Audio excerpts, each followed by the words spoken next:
Okay, a bit of that prop there was basically because I want to do a book review on a book called Arnold, The Education of a Bodybuilder.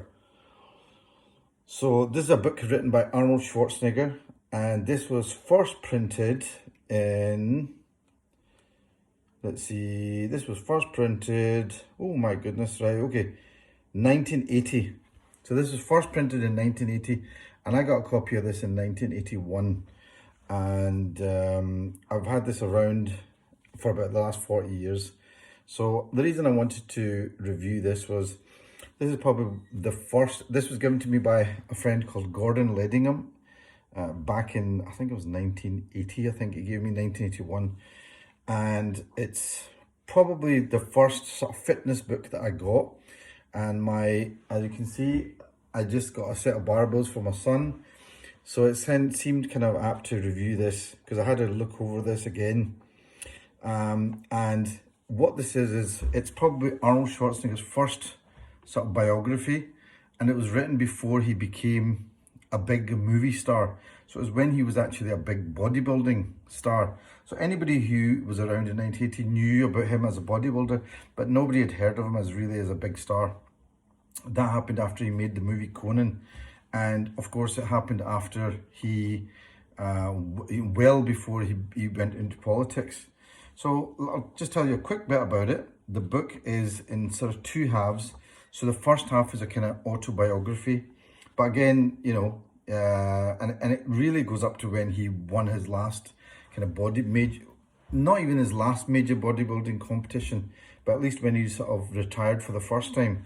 And the second half is really a kind of exercise book with lots of pictures. So it's got him doing various exercises and explaining what the exercises are for, and all the different muscle groups and things like that. So for 1980, it was great. For now, honestly, there are some, if you're interested in Arnold Schwarzenegger, and I suppose he is a cultural figure because he's had 3 amazing careers. He's been a bodybuilder, he's been a movie star, and he's done really well in politics. And of course, he's got his own social life and all that kind of thing, which is up and down. But there are so many more books that will do that in much more detail and that are up to date. And even the bits at the end, the exercise, there's so many other books now that are out there that you could get if you really wanted to. That would tell you a lot more about exercise probably. Still, I've got a lot of nostalgic kind of appeal for this book. It's the first book that I ever used, and like I said, I looked over it again and I still found it quite useful, but that's because I kind of recognize a lot of stuff in this. So this is Arnold, The Education of a Bodybuilder.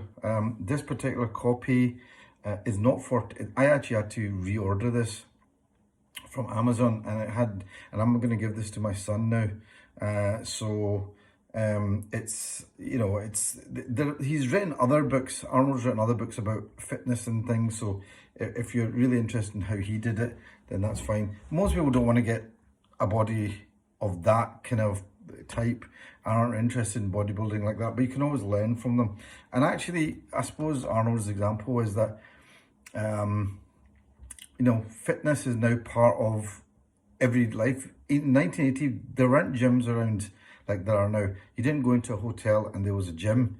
I think that's probably a large part due to the personality of Arnold. Maybe it would have happened anyway, probably would have happened anyway, but I think he definitely played a big part in changing the culture like that. So anyway, that's Arnold, The Education of a Bodybuilder. I hope you enjoyed that. Speak to you soon. Bye.